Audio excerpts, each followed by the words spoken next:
that, you know, a lot of people never get a shot to earn, and it's all because they're political. I mean, at the end of the day, it's not like they're hiring somebody who wasn't, you know, political. These are all political people. 917, Tuesday, January 12th, the year of our Lord 2021. Let's head back into the KUAM News Zoom room where we have Guam Police Department Sergeant Paul Tapao. Good morning, Sarge. Hey, off a day. Hey. Good morning. Happy New Year. Welcome Happy back. New Year. I know. I haven't seen you since last year. You lost weight. That's because I've been bush cuttering. Hey. Let me, your team bush cutter, right?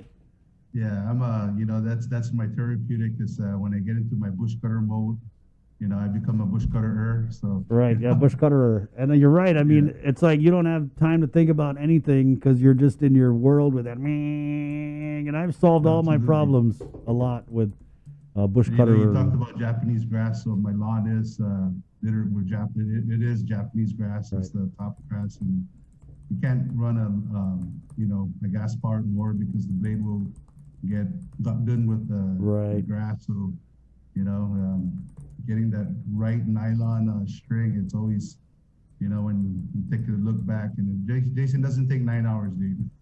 Doesn't, Jay? You must be doing it wrong. Maybe he was holding the bush cutter upside down. You know, but you know, that was a great conversation. That was a good segue into where we are now. Let's seg into this. This kind of, we talked about with Lieutenant Governor a little bit about, and I know Chief Ignacio is kind of on this meeting with the FSM community leaders because he's alarmed at the prevalence of crystal meth in that community. What can you tell us about that, Sarge? So, you know, he did, you know, I think last week when he was on discussing about where we are, you know, with the vaccination of our police officers, and of course, a few other cases. One was with the Chitaro, you know, case that happened in Tumuning with all the apprehensions for hindering. And he did, you know, allude to the fact that, you know, during the course of our detectives rounding up those that were a part of, who provided assistance to Chitaro, you know, that aided him with, you know, to evade apprehension. You know, we've uncovered really something that we've been tracking with the Guam Police Department, and in hopes that, you know, it doesn't break through that mainstream of you know, drug use and drug dependency, and you know, understanding that we've uncovered you know, some telltale signs that crystal methamphetamine is now within the FSM community. And you know, a very proactive approach that was taken by Chief Ignacio along with you know, Major Manny Chong and Major Kirigua, who's assigned to who oversees the operations, or I'm sorry, is the Bureau Chief for Investigations, and of course, Major Manny is the acting police commander. They had a sit down with the FSM consulate and of course her staff, and really bringing the awareness level in where we are and understanding how, you know, it's evolved now, the dependency and the use of crystal methamphetamine within our FSM community. So the meeting with the Consulate General was really an awareness and preparing and understanding how we can actually work together. And, you know, again, this is all in line with the Guam Police Department's effort. And I really do have to applaud Chief Stephen Ignacio's proactive approach in addressing this. And, you know, our department has been aligning itself and posturing with various non-government organizations in which the Lieutenant Governor had mentioned, Manielo and Micronesian Resource Center. We've been working with them for the past 3 years in providing an outlet. And, you know, just when things were coming to, you know, fruition as to where we are going, you know, I had a conversation with the executive director of Manielo, Ms. Sam Taitano, and discussed in depth about, you know, where we can actually charter now the partnership and with the Guam Police Department, Manielo, and Micronesian Resource Center in more of a prevention through education with our FSM community, because, you know, I mean, it really is, how do we prevent, you know, our youth from gravitating towards that, and working with the, you know, that's the mechanism in which we are going to be utilizing. And through the pandemic, we've seen the challenges that have we have faced with the Guam Police Department, but nonetheless, we've also solidified a partner with West Care and the the Thrive Coalition in addressing issues, with drug dependency with our youth with Indebtedo. And, we're posturing and aligning ourselves in addressing the greater community or sort of say the Indebtedo proper and understanding what we can do as a community and really prevention through education. So where we are now and how we move forward, it's really a matter of where the direction is going to take us in addressing this. And it is there. And, we've seen the graduating effects of drugs and dependency within our Micronesian community from where we were reporting the use and abuse of butane, household products, to where the gateway drugs, alcohol, tobacco, and, marijuana, which, for some reason we saw a high rise in the use of, butane to now where we are with, crystal methamphetamine. So this is really something to address. This is something that we need to take hold. And, we've been posturing, and, Chief Ignacio did mention that our street interdiction during the pandemic, we've seen a major uptick with, our patrol officers arresting individuals with possession. And it's really, how do we project forward, and how do we work in addressing this? And I think, the three-pronged approach is really prevention through education, street interdiction, and of course, recovery, and working closely with Department of Youth Affairs, working closely with Department of Correction, Sanctuary Guam, and all our nonprofit organization or a non-government organization. This is the steps in taking, but we still have to deal with the pandemic. Hopefully, with the adjustment with the PCOR level, we'll be able to see how we can map and, of course, deploy our resources with the Guam Police Department.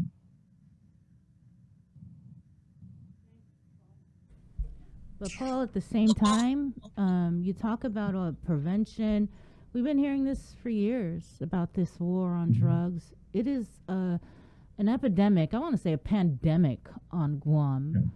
Yeah. We only have the Guam Behavioral Health and Wellness Center, maybe the Lighthouse Recovery Center.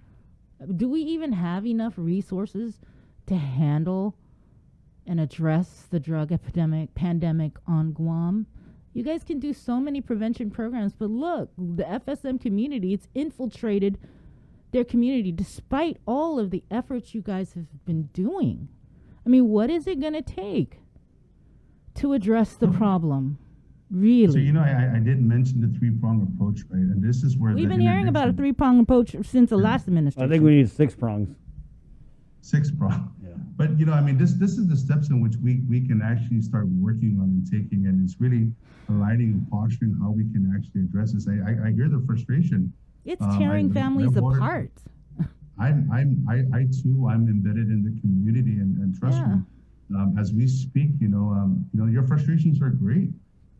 This is where we develop ideas and come up with solution, and we can really solidify the community partnership. And it's going to take time. It really is. How do you get to a pandemic that deals with addiction? And that's always been the case, right? So, it's if you look at this analogy, when I started working in community affairs, the same question was asked when we did our presentations with the community, and really taking a step back and dissecting that. It's really we got to mitigate where we are now with the drugs, those that have been arrested, been convicted, of course, going through the system, mitigate them in some sort of recovery. Then we take another step back forward, and now we work towards prevention. How do we prevent our generation or the generation that's following in leading down that path? And it really falls down with prevention through education. It's going to take a lot of elbow grease, to get the wheels turning, but the work has to be done.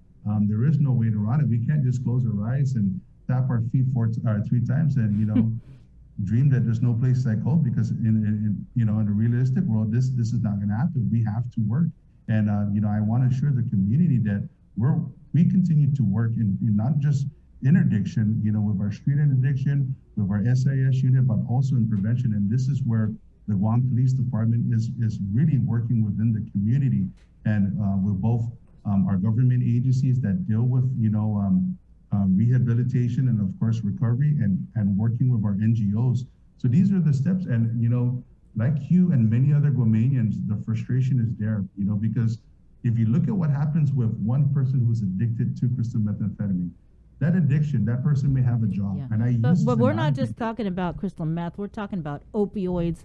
We're talking about cocaine. You know, I mean, we need to prepare. We need to prepare for this. We need to start working in this. And like I said, we've been posturing for this, and we're going to continue to work. But if we understand the dynamics of work, and this is not just with addiction, it also deals with crime within our community. So if you look at a person who's addicted, just either he starts developing a dependency, they lose their job, now they depend on their family, now it tears into that fabric of the family ties. We start seeing domestic violence, we start seeing child abuse, because of the fact that the person who's addicted may no longer pay for rent, won't be able to provide for the family. Where do they go from there? They're going to gravitate towards committing crimes in their community. And this is where we see how drugs really tears through the fabric of society. So what do we do as an agency that does drug prevention, right? The Guam Police Department is really working with our government agencies, with our NGOs, and with you guys. Our partnership with WestCare, with the Thrive Coalition, we saw the opportunity where there were challenges with the pandemic. How do I thrive campaign? We started that with the youth. We started that with the greater youth community in Dededo, where kids, throughout the island are creating videos about spreading messages. And I think this is where the progression starts. We start working where we can make an impact and we can bring change. Yeah. And if we can stop them from progressing towards that area, and we work towards mitigation, this is where we can actually I don't want to say a finger or put a Band-Aid, but we can actually address how we deal with drug addiction, how do we deal with interdiction, drug interdiction, and how we deal with prevention. And, scientifically, this three-pronged approach, it may not be done tomorrow or within the week. It's going to take time, progression and everything. Yeah. And this is where I hear you. We're willing to do whatever we need to do to help our law enforcement community. But sometimes it is extremely frustrating, especially when we've got a former mayor that's getting ready to be sentenced in the district court. And there's all kinds of allegations of public corruption, police corruption, law enforcement corruption, corruption at the judiciary. And we're just all waiting for, is anybody going to hold people accountable? And then we have people in our government who are saying, oh, let them off easy. Yeah, so a lot of times, Sarge, it feels like we're sending the officers in blue to fight a war with water guns, because you guys are doing your part, but that's street level, right? There's many more things that we could do as a government. To me, I just don't see the priority for treatment, right? When we had the lieutenant governor on just a few minutes ago, he said we need to increase access to treatment. Well, what treatment programs are we talking about? Because they're all full. There's a wait for everyone.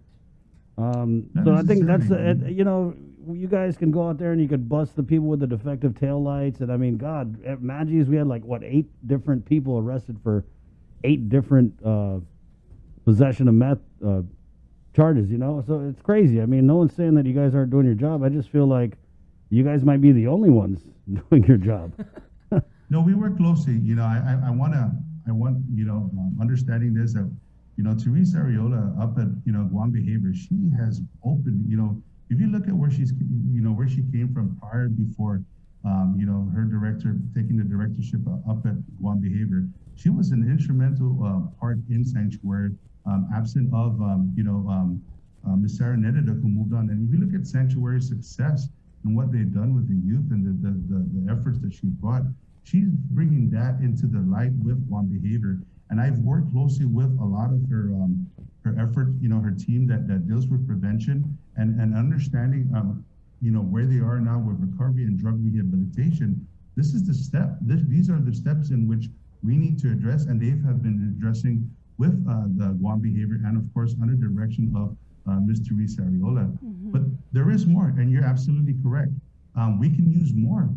This is where we ask, our other non-government organizations, such as OASIS, Catholic Social Service, as you know, with Lighthouse, they have been instrumental with really working in bringing our community members who've been, you know, in trouble with the law back into society. I work closely with Jesse Mendiola, and I want to, you know, disclose that, you know, he has been leading the front with social media. He openly every week, you know, and I gotta, you know, Jesse is a really close relation, you know, family relation to me. And when I connected with him, I saw the sincerity in his eyes and understanding. You sat in that interview. Yeah, I'm the one who did the interview. Yeah, you heard exactly, and he continues that. And he was real, you know, he played a major role with our Red Ribbon campaign this year. You know, he worked with the federal courts, and he continues to do that on a daily basis, reaching out to those that are struggling to addiction. These are some of the small mechanisms that we're utilizing, that the Guam Police Department is really, you know, utilizing and working towards. Yeah. But I think you know, all we're trying to say is, yes, we do need more Sarahs, more Therese Areolas, more Oasis, more Lighthouse Recovery, just more priority. That's really just it. So, you know, Guam leaders, get to work. That's it. But if you really Give look more at it, resources to this war but if you against. really look at it, right, addiction is all a matter of choice. And yes, any individual that's going to recovery, and the first thing that they're going to say is, I had a choice. I did. I had a choice, and I made that wrong decision. And now it's like, how do we work at providing that individual with guidance and instruction? Maybe we need to start thinking about providing this in a curriculum with the greater schools. Maybe we do need to start seeing more, you know, interdiction towards at that level, where we teach kids about decision-making skills, where we teach young adults about choices and the consequences that follow thereafter. So you break it down, it all boils down to a decision-making skill, the choice that you make. And if we can help the community, this is where we need to start. Really all about choices. You know the consequences that are going to happen. You know the consequences that we can prevent if we make that decision to just simply say no. Well, thanks, Paul. I could go on all day about. Yeah, I'm not frustrated. I'm feeding off your energy. I'm excited about this because, you know, like I mentioned, we put a lot of effort with our work, and you know, we saw the success, and you know, we had our fade away from violence. You know, we work with the what we call our at-risk or our tier level kids within the schools. We did that for 2 years, and the turnaround rate was, I had kids who graduated from middle school to high school, who've earned that opportunity, come back and really, you know, acknowledge the fact that they made a choice now in their career. They joined the military service. They're moving off to bigger and better things. So if we can change one life in one direction, that's a plus. That magnifies into 10 to maybe 100 kids that we can actually affect and really bring a positive influence. But you know, we're going to continue to work. We're working diligently with WestCare, the Thrive Coalition. We're working with a new program, Project U. You know, this is an initiative that came from the Juvenile Investigation Division. So you're going to see a lot of community interaction. But you're right, the Guam Police Department can only do so much. And we're going to continue to work with the community. We're going to continue to reach out to the government resources for assistance. And we're going to continue this battle, because if we decide to fold up and fold our arms and say, you know what, we're not going to win, we're never going to succeed. We got to continue the challenge. We got to continue. Just like everybody that's facing addiction, there's always challenges. It's how you conquer the challenge. You know, I mean, we have to set goals. We have to set, you know, reach those goals. How do we obtain those goals? And I want to thank, you know, you guys, because you guys have been really instrumental with the partnership with WestCare, with our Thrive Coalition. We had a lot of great, you know, people understanding what the Thrive Coalition for a Drug-Free Identity is all about. That's the type of partnership that we are looking for. That's the part of commitment that we are asking from the community. And I want to applaud you guys for your efforts. So you guys, you know, thank you to KUM, thank you to the staff. You know, the battle's in front of us. How do we attack it? You know, how do we approach it? What's the best course of action? And it really is, you boil it down to one thing. It's all about decision and choices. Right. Well, you know, thanks for the the shout out, but we really don't need it because we're just here to help our community. I just wanted to say something about, when I made a call out to our senators. There is one senator, though, that has introduced legislation. It was her first bill to address the opioid crisis on Guam, and that was Senator Talina Nelson. Anything new, Paul, with the Michael Castro case? Chief had mentioned that this is still this is an ongoing. Our detectives were working the two death investigation, the one in Afami, the one in Tumuni. Now we have our detectives back in this case. This is still an ongoing missing persons investigation. So, we close out the two death investigations in a really timely manner, and this is where now our focus is on the Michael Castro missing persons investigation. The search for Osama Chitaro, his nickname is Osama. Yes. Anything new? No, we're still asking the community for assistance in locating him. Again, these are individuals that we believe we're assisting the capture and apprehension of Mr. Chitaro relative to the death investigation into winning. And when we did that press conference, everybody's going to be held accountable for their actions. And we made some significant arrests. We've uncovered some other things, and we're going to continue to work towards that. So, anybody that has information in locating Kichat Chitaro, also known as Osama, please, give us a call, and we want to bring closure to this case. Okay. Thanks, Paul. Thank you, Paul. Sarge. Absolutely. Thank you for your passion. I'm sorry, I might have missed it. Was there any update on the remains that were found across the GCIC building in Agotnia? We believe that, again, we believe that it may be animal, but, nonetheless, the remains were confiscated were forwarded to or provided to the CME's office. So we should be getting some information back, and So we did bones. receive information that the historical preservation team from Parks and Recs will be assisting. Have offered their assistance with some of the remains that have been unearthed or have been washed up. So this is a good thing. It helps us really with if they can assist us in this part. We have our territorial veterinarian too that we can lean to get some guidance, and moving forward should other remains such as discarded animal remains be found, and taken into the air on the side of caution, we bring that and find out that it's animal and stuff. But these are the experts, and we continue to work with them. Have you guys issued any citations or anything with regard to violations of the governor's executive order? I have to follow up with, I know we've been doing training,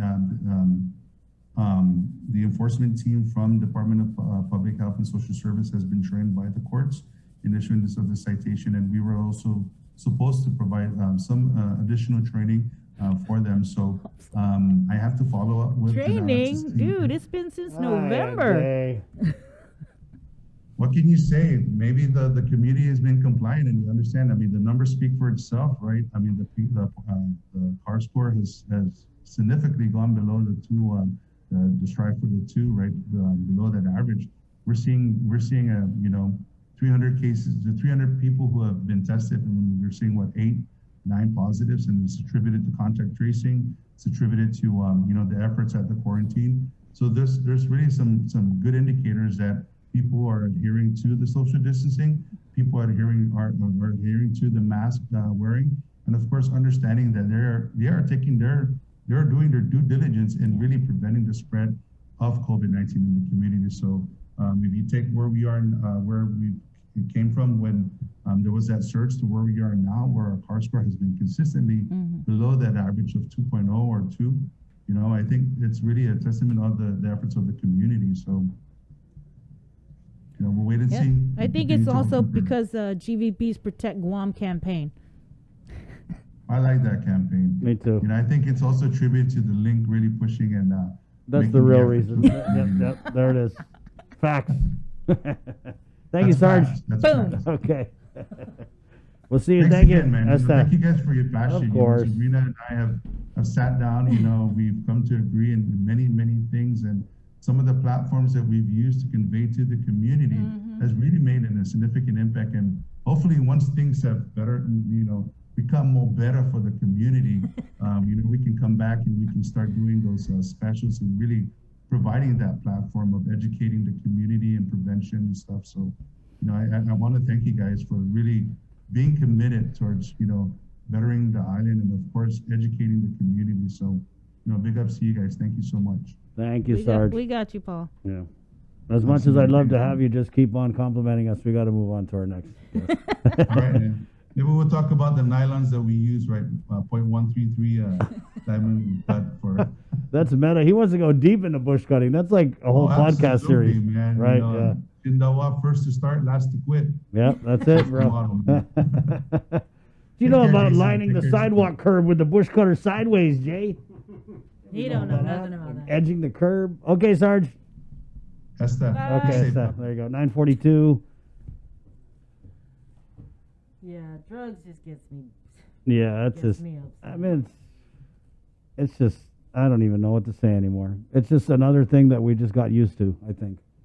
I mean, despite I'm not even trying to throw any shade on the hard work. There's so many people working hard, but it's like every piece of hard work we do is just a grain of sand on the beach. When you get these magistrates and you find out that your friends, your family, you ever get that where you're like, man, I haven't seen that guy in so long, and then boom, they're on the news. Oh, that's why I haven't. So they only come out at night at 2 a.m.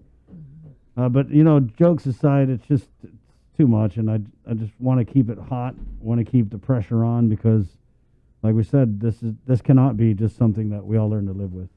9:44. I'll switch gears now. Bree, coming up, we have the principal of Academy of Our Lady of Guam to talk about how they're gearing up for a possible return to face-to-face. But first, the Guam Visitors Bureau has this great program, Bree. Yeah, and you have the release Thank in you. front of you. It's the Protect Guam program. It's their huge